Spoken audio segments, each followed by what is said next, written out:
Greetings, family. Welcome to Monday Quality Talks, show number 57. How are y'all doing? I hope that the week has started well. Uh, Today is Monday, the 5th of December. That's right. At the end of this month, we'll be looking at a new year after what can be definitely qualified as a hectic 2022 in so many ways, but also blessed in so many ways as well. Um, but yes, challenging on so many levels. I hope that y'all are doing good. Um, it's been a while since I've done the show, and I am glad to be back. Last time we attempted to do the show, there was an internet issue with my connection here at home, and this led us to, led me to abort the show while I was doing it. And here we are, MQT 57, live and direct from Lisbon, with your host, was the most Boddhi Satva. Okay, family, tonight, this afternoon, wherever you are located in the world, I am looking to talk on different topics. But first and foremost, I want to open up the show with a homage, a tribute I want to give to an amazing teacher, anthropologist, Egyptologist, man of science, man of philosophy, spiritual master, teacher, etc., you name it. The now late, unfortunately, as crazy as it sounds to say, the now late Nusere Kalala Omotunde, also known as Jean-Philippe Omotunde, a man I have been graced to speak with on 4 different occasions, and somebody with whom I have shared so many great moments through these conversations we've had, up until, for some of them, an hour and a half on the phone. And he died very unexpectedly at the age of 55, as he was returning back to his home country of Guadeloupe, while he was doing a tour promoting different projects of his. And we lost a great man. We lost somebody who was a remarkable Pan-Africanist as well. Forgive me for the little noise in the back, but I have the dog of a friend here at the house. Elias, shut it. He's crying like a little girl, a little boy. Oh, it doesn't matter. He cries like a little baby. Let me not be canceled for saying that. But yeah, he does love to. Well, it's normal, His owner is off for some work travels, so I'm dog sitting, which is something that I don't mind doing. Dogs are some of the finest company.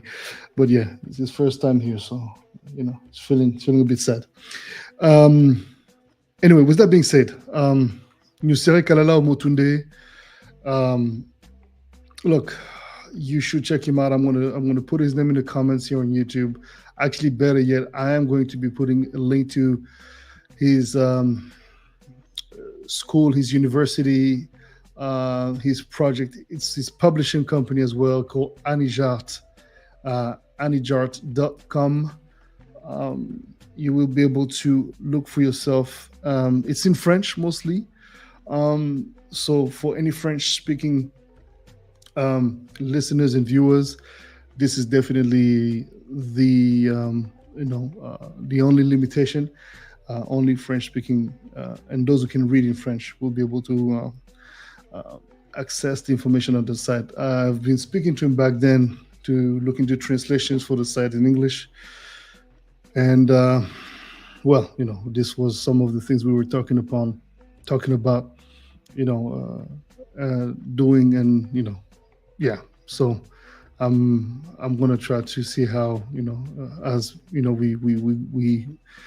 we passed the 40 days after his transition, and get a chance to link up with these people and see how we can be of service, and you know bring about the knowledge, the immense wealth of knowledge that this man has you know uh, given to the world, given to so many, so many, so many, so many people, gave his life pretty much for the cause. And so, yeah. Um, so, as I said, as a premise to this little homage, um, I just did now to Professor Mutunde.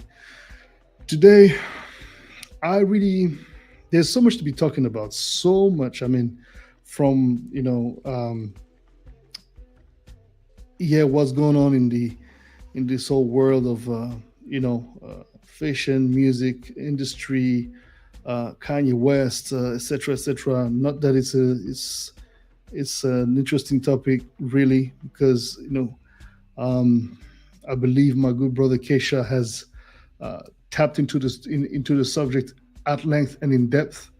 Um, but I think it is important to just talk mostly about just common sense, uh, from again my personal perspective of things and on things, of course, which, based upon what I'm noticing now and I'm observing, some people really tend to just be fully um, uh, engulfed into these ideologies, and when somebody says something outrageous, does something outrageous, it's okay because they are geniuses, because they are this, because they are that. But and I'm not talking about canceling anyone. I'm obviously I'm not for canceling anybody, but people got to be accountable for the things they do and they say. In regards to the law, when it has to go to that extent, but also understanding that these messages, and even though you have the right to believe what you want to believe, you have the right to feel the way you want to feel, and the way you actually feel, for the reasons that are yours, valid or not, doesn't matter. Yeah, freedom of speech, but at which level? If it's divisive to the point where it brings about hate, and has a risk for triggering, and provoking some of the most fragile minds and non-educated minds to maybe go as far as hurting other people based upon their religion, their spiritual belief, etc., etc., etc., their color, their sexual orientation, whatnot. You know what I mean? How is that making any sense? Uh, and how can you even justify somebody, as much as you may look at that person as somebody you look up to, artistically, etc.? I mean, there's got to be a limit to the amount of nonsense that one is given a pass for. And so I think that, in the case of Kanye, this is this has really been an issue. It's really been an issue where the man has been enabled to do a lot of dumb shit. And the truth is, I was understanding some of the things that he was saying, trying to give it a perspective. But unfortunately, he spews things that he hear in a completely deconstructed way, and very and educatedly.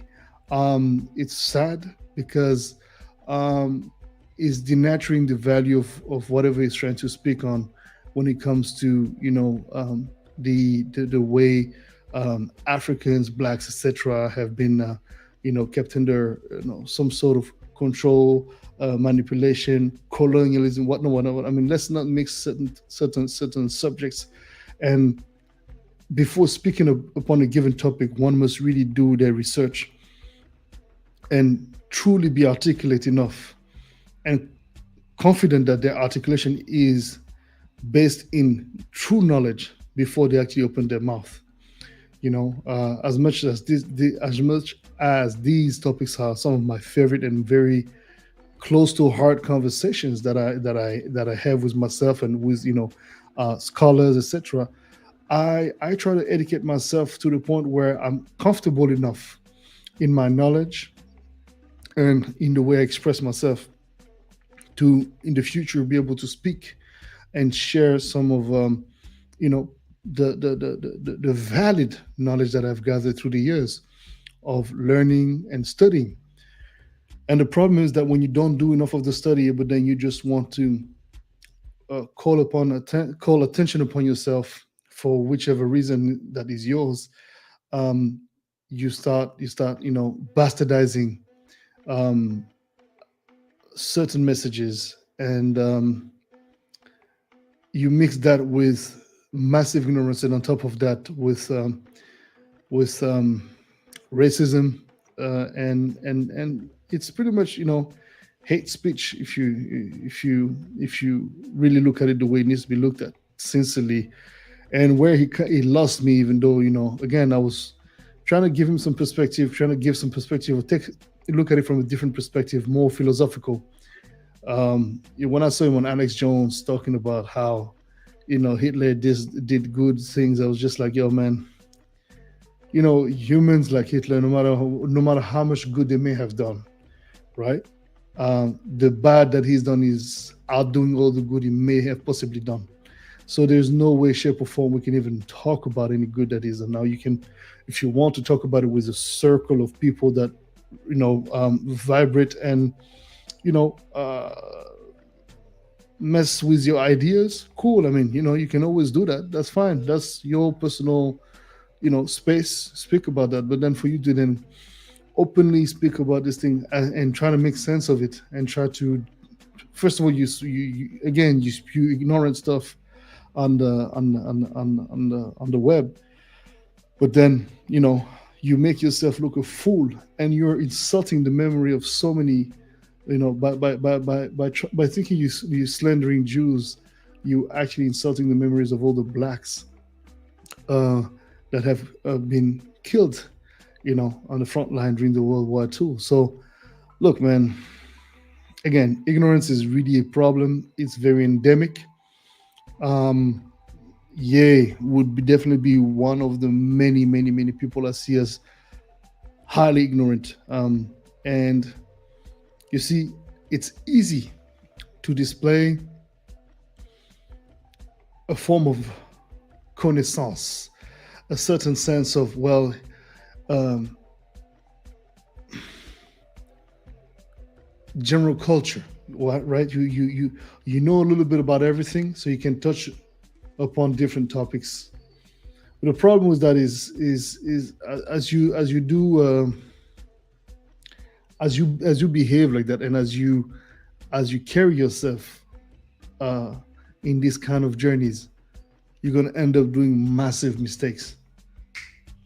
And these mistakes are really to be not to be underestimated, because you'll find yourself starting to position, posture up, and bring forth ideas that you can't even defend from a truly educated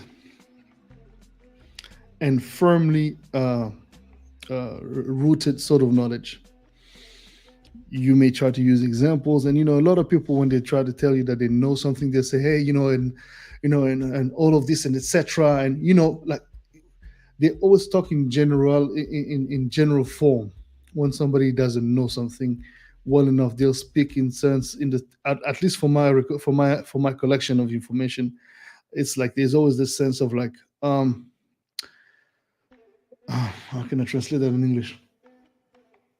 um okay, education needs to the educational system in Africa needs to really reflect internally upon the necessity to bring forth an education that is truly connected and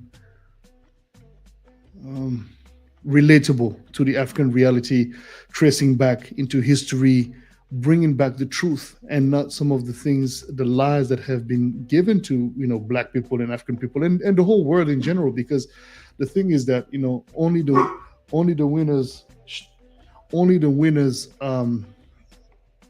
the conquerors will tell their side of the story, and it goes as um, word of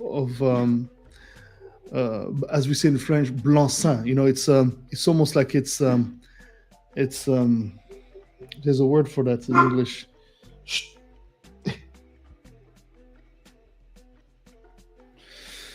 It's almost biblical, right?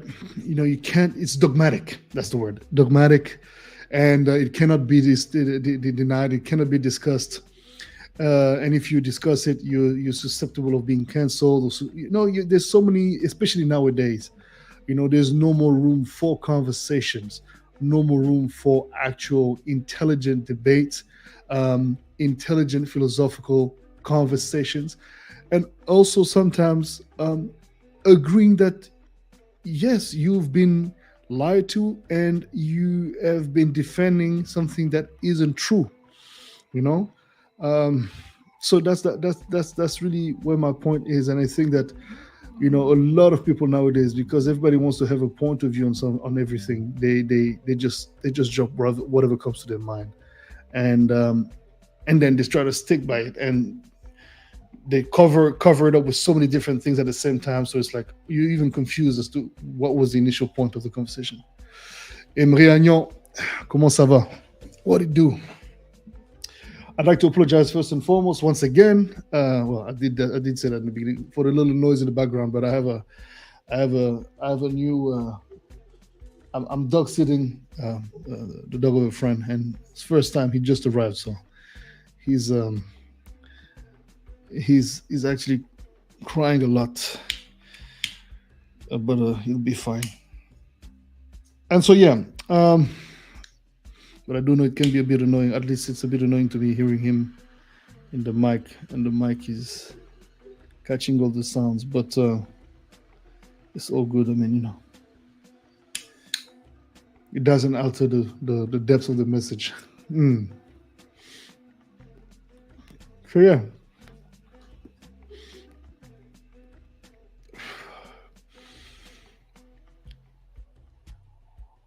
Especially when it comes to conversation on Africa, the African diaspora, etc. You can sense that everybody has something to say. Great, and schools of thoughts will debate as to which water is more blue than the other. Problem is when the school of thought that when there's a school of thought that is very dominating in the paradigm we're in and we've been in and dealing with in this world for quite some time now, a couple of 100 years, which is this well occidentalized version of African history. When you have, for example, the design of the world map, the Mapa Mundo, where you can see the size of Africa being reduced to its smallest possible, so that the rest of the world can look big and Africa can look small. All these things play into so many different things subconsciously. Normalizing these funds and these supports by these organizations that are supposedly bringing in and pouring in so much money into the wrong projects. The support for how do you call this, development, where you don't see no development. They've been at it for 30 plus years, 40 years. Nothing can be seen as far as any progress. But then they'll say, no, but it's you guys, the Africans, you don't know how you don't know how to manage. If there's no foreigners, whites, this and that to help handle these businesses, you people cannot handle these businesses accordingly. And this is such a lie. And even though, yes, we can definitely acknowledge that there is mismanagement of resources on so many levels continentally, it goes it's deeper than that. It's deeper than that, and trying to limit the conversation to just it's you, it's not us, and we're doing our best, and we are the saviors, and you just don't want to be saved. All these conversations, all these, well, it's quite a nonsense. It's quite a nonsense, and well, uh, truth be told, it makes me laugh when I hear all about people again, not dropping any names, whatnot, but talking about the unity of Black people, the unity of Africa. No, we got to do this, we got to do that. Yo, big, big respect, much respect for this or that person, but then yet when it's time to honor them, they're not being honored. So they're being honored behind curtains, behind closed doors, but then in the spotlight, they don't get any kudos. All of these kind of things lead us in the end to move in a completely um, disorganized way, and makes our voice to be unheard or barely heard, um, and easy. When you're divided, you're easy to be manipulated against each other. And that's the main issue we have, because we always talk about our unity, Africa this, or the diaspora that, but everybody's out there preaching for their own little turf.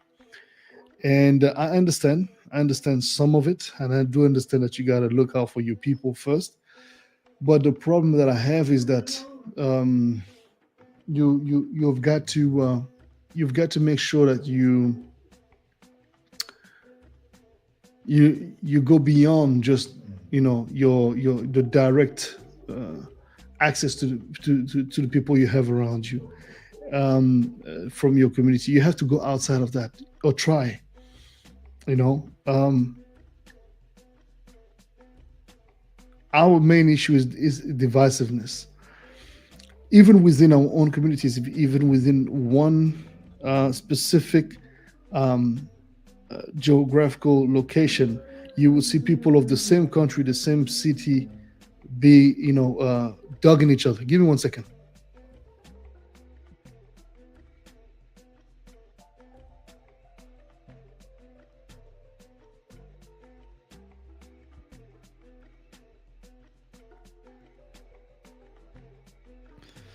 And so, yeah, that's the thing. Divisiveness, divisiveness, and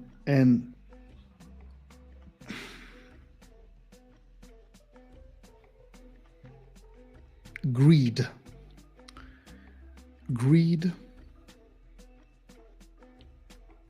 and you can generalize greed to as many concepts as you want. It can be applied to money. It can be greed for visibility, fame, opportunities, you name it. you know but and I'm not saying that this is a trait that is typical and endemic to us as a people of the African community, heritage, and diaspora.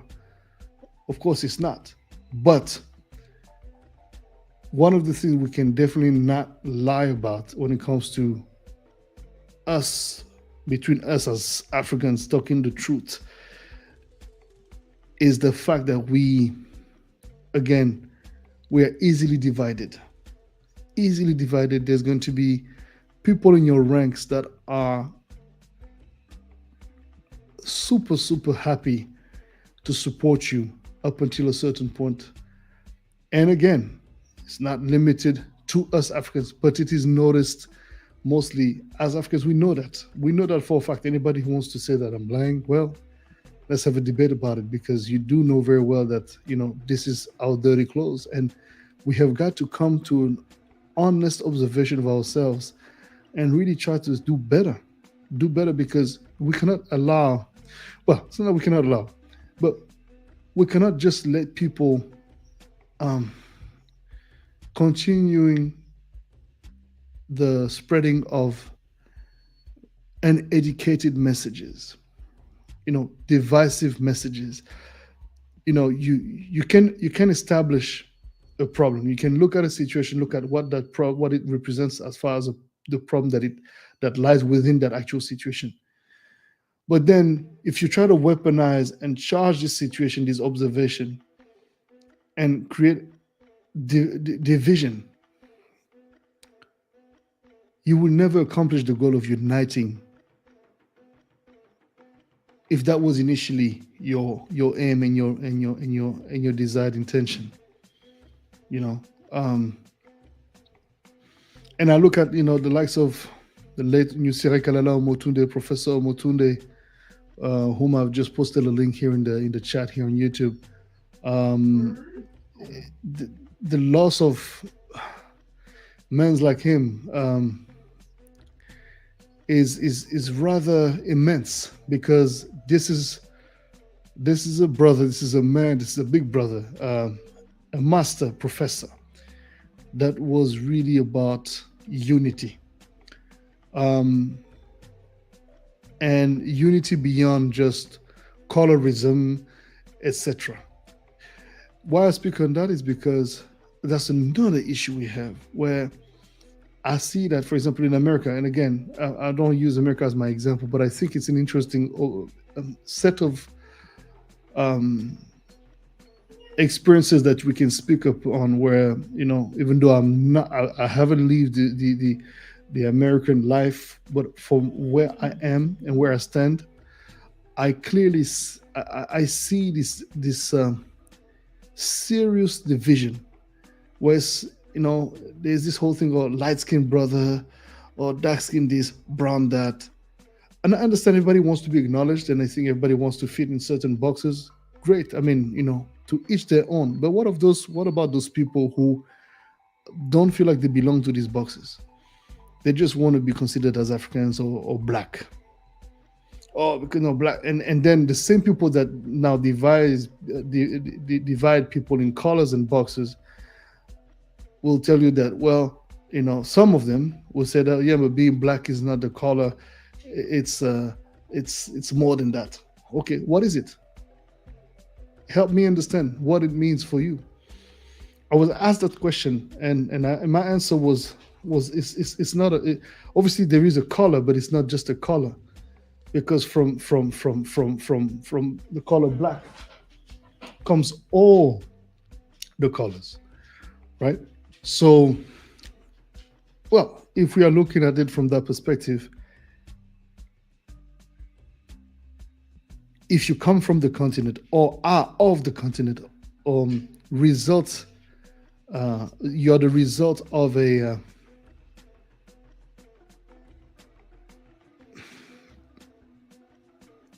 connection between the African continent and any other part of the world. You identify as black or as African should not be subject to a conversation, especially if on top of that you're acting upon that identification of yours, and making sure that you're looking out for the greater good of your continent and of your people, right? And I know these conversations, these words, and the way we're putting these things, we're formulating these ideas seems to be very grandiose and very, how do you call this? It looks humongous. But if you can actually change one person, or not even change, but enlighten one person, in your direct reach, you've done quite an amazing job. And that's where my point is. It's not about trying to preach and change everybody's mindset, because you can never have everybody in the same sort of frequency. It's just complicated and impossible, because indeed, a word that is being used and misused, and definitely politicized a lot, is decolonizing, right? But I want to use that term in a more philosophical way, where I would say that you need to indeed deconstruct and re-educate deconstruct certain ideas that one has received. So, for example, let's say, you know, I don't know, I can't think of any example right now, but any cliche and preconceived ideas that you may have upon a group of people, etc., etc., etc. Whatever it is that is your bias towards somebody or a group of people, you've got to understand where that bias come from. Where is this thing coming from, so that you can not only identify but also maybe find a way to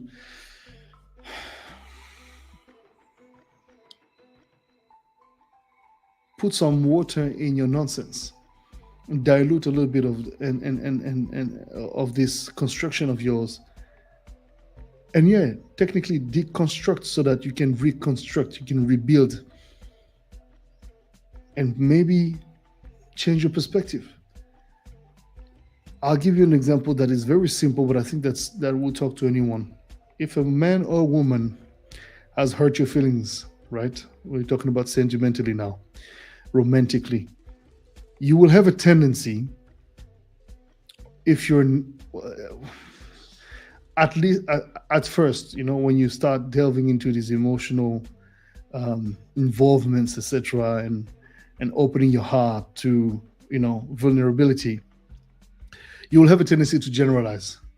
All these chicks, all these guys, all these da da da da da da da. But then you realize that, hey, yeah, it's true, this person has hurt my feelings. Yeah, it's true that I've gone through this and that issue, but okay, yeah, maybe there are certain indeed cliche that do fit the profile for in some aspects, of course. We are predictable as humans. We are animals of habits. We are beings of habits, if you want to even put it this way, probably better. So yeah, definitely, our genders, etc., might behave in a way, given certain situations, that tends to be verifiable in multiple situations. But with that being said, that does not mean that everybody is to be put in the same box. Even though we do indeed respond to some of those cliche and preconceived ideas, and some of them very, very, very well verifiable, simply because we are unique. And so once you understand the unicity of every human being, you realize that then, okay, well, maybe I was wrong to think that, and maybe I was wrong to imagine that this person or whatever situation in this with this kind of people. Let me bring a perfect example. Oh, the Jews, the contracts, that is, echoing Ye's point, which in his case was, completely out of line and, anti-Semitic. You can, you can say what you want. Not, and again, this is, well, let me not get into too many layers here, but the point he made is dangerous because, again, and I think everybody has mentioned that before, he put everyone from the Jewish community into one entity that he was going after. And I think that's the most dangerous thing, that you can do. This is why it's important to bring nuance upon, anything that you nuance upon a lot of subjects, because especially when you try to talk about super touchy things like that, you can't just come at it from a very generalized perspective, because first of all, it's not true, and secondly, if you've entered a relationship with somebody in a business, and if that person happens to be Jewish or black or an Arab or an Indian or whatnot, well, if you know that it's them that are running the rule, that are setting up the rules for this business that you're entering in with them, well, understand how you can work around those rules, change some of these rules, or just accept the rules. It's not that complicated. So technically, nobody really put a gun on your head to do anything that you're getting involved in, except your greed and your desire to just make that moolah, and then say, well, I wasn't educated. But but the point is this: There's no such thing as free money. And it's interesting. The other day, I was looking at this movie, watching this movie, sorry, and it was saying when one of the actors was saying something to one of the guys in the movie, said, "You should never accept money from anyone before asking them what they want in return for it." It's very powerful. And that man had already accepted the money, and then he was like, "Oh, oh snap!" He wanted to give back the money. He was like, "No, no, no, no, no, no! Too late. You took the money.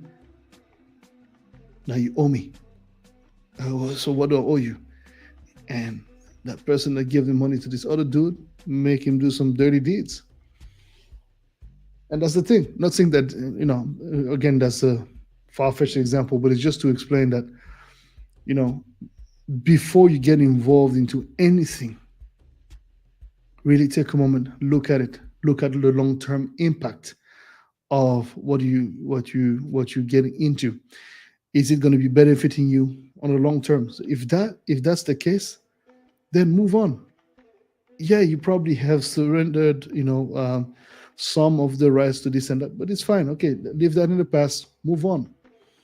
We all have gone through these phases as a learning process, as a learning curve, and it happens with anyone in the music industry, and anyone in the music. It's a cutthroat business, and you don't have to be Jewish. You don't have to be to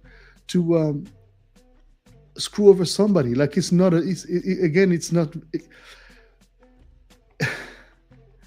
It's not something connected to a particular uh, kind of people as far as their religions or their origins. This is a very silly point.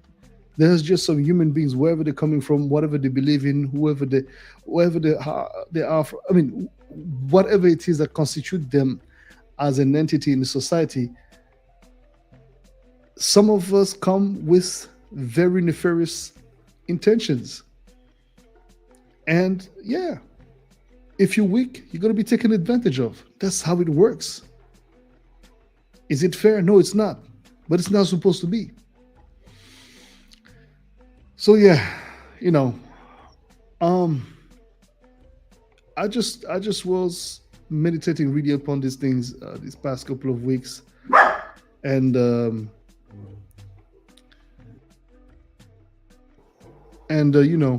these dogs tonight. I don't know what's going on, but they're all like going crazy.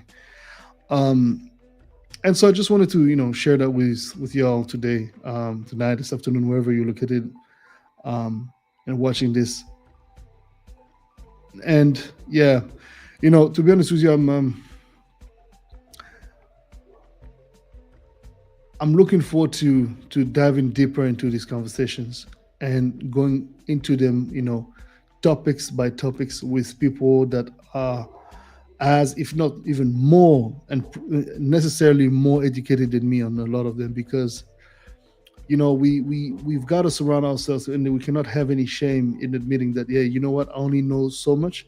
Let me call upon uh, the guidance and the advice of somebody who might know more than me, and who truly will bring about um, the kind of contribution that will elevate instead of yeah, reduce, downgrade, and belittle people's capacity to just potentially be inspired and be a greater version of themselves, and be about love. And even though, yes, I do agree that sometimes a little slap in the face can also be love, especially if some people start acting the hell up. um Try to resolve as many situations as possible through the power of words, and understanding nuances as much as possible, to the limit of the reasonable, of course. When I see now that pedophilia and all these kind of practices are trying to be normalized through the fashion world, under the guise and through the etiquette and labeling of some, progressist ideas. Um, I found it to be extremely disturbing, extremely dangerous, and it's a Pandora box that the Western world is diving into. Um, that opens room for more and more nonsense and chaos, really. And I don't think that if things continue to be looked upon as, well, not so much of a big deal, or a big deal for 2 weeks and then everybody forgets about it, just like very much like what Kanye Ye does, uh, Kanye West does with his interventions, and you can see the magnitude of ignorant people that, again, co-sign a lot of the message that he's dropping, especially when it comes to um, the very non-educated things that he drops. And even if it was educated, I mean, again, you can be very educated, but you can be educated through books that spew, um, yeah, divisiveness, racism, ideologies that can destroy more than unite.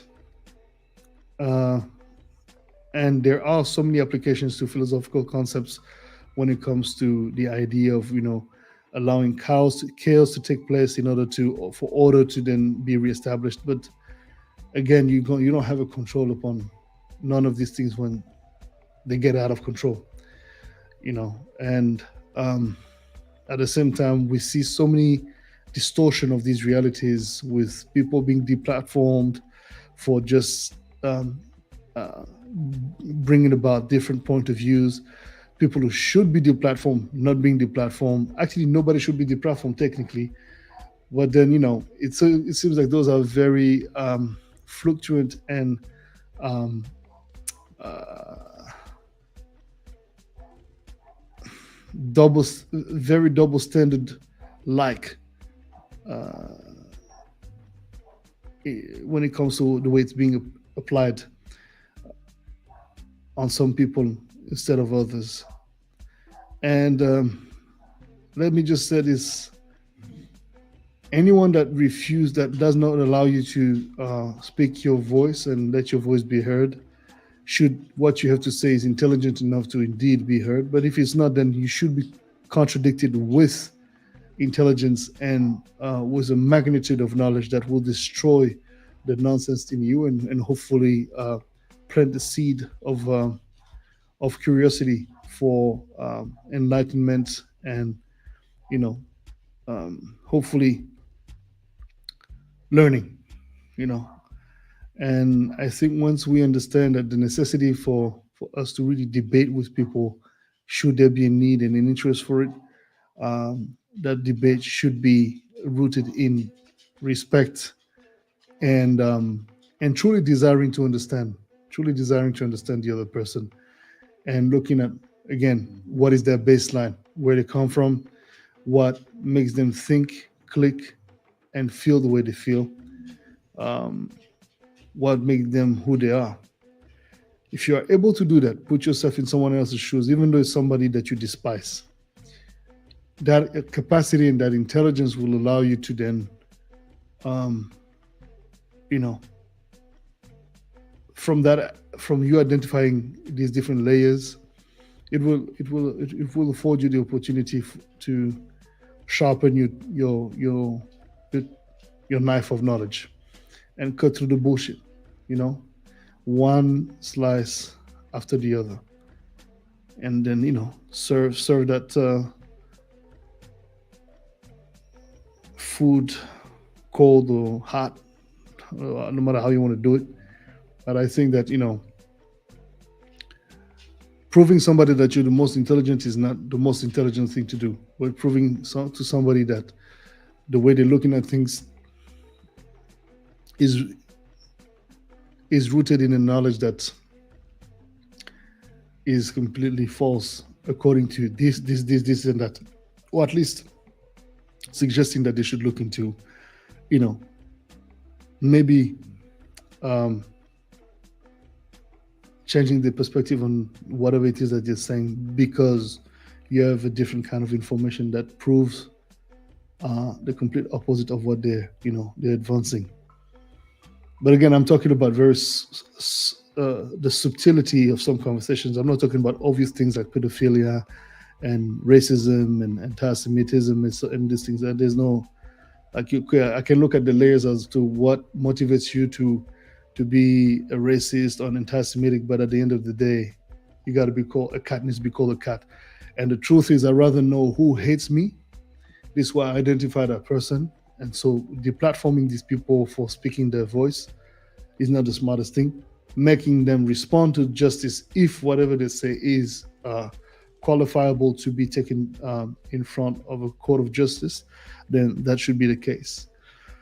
But the dictatorship of value of high value, this, that, and the other, people who have a better sense of value than others, yeah, that's very subjective, And even though we can definitely say that certain things are despicable and need to be, flushed in the toilet as soon as possible, yeah, again, the more of the subtle aspect of things can't be looked at this way. There's too many layers.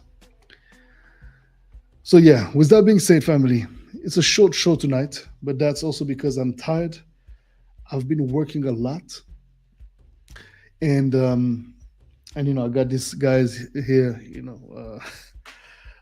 crying and moaning, and so I'm going to be walking the dogs. I'm becoming the dog whisperer. But yeah, MQT family number 57, short show, probably the shortest MQT I've done in a while, or ever actually. But it happens, and I hope you don't mind the shortness of it. And I hope I didn't say anything that didn't make any sense. But if that was to be the case, feel free to jump into the comments and let's exchange intelligently, and always looking forward to building upwards and forward instead of backwards and downwards. That's what we need to be doing, and we're better for it. Trying to elevate ourselves and others along the way, without trying to hurt too many people's feelings, because there's always people who are out there excited and ready to be mad at something. So that's also, a problem of this society we live in. But anyways, family, I appreciate your support. As always, you have yourselves a beautiful week. This Friday, I'm releasing a new joint with Chris and DJ Galio. So that's going to be available on all your favorite streaming platforms. You might want to go check that out. It's called Keep On Going On. And I have a couple of releases this month. Just in December alone, I think I have like 4 releases. So pretty much coming every Fridays until the end of the month. So exciting times. And of course, Friday afternoon, I have Quarantine Grooves. So for those of you who want to check it out, mark your calendars. I shall see you very soon indeed, fam. Next Monday, that is. And until then, you guys and gals, all my beloved bodies, have a beautiful, beautiful, beautiful, beautiful week ahead. Peace.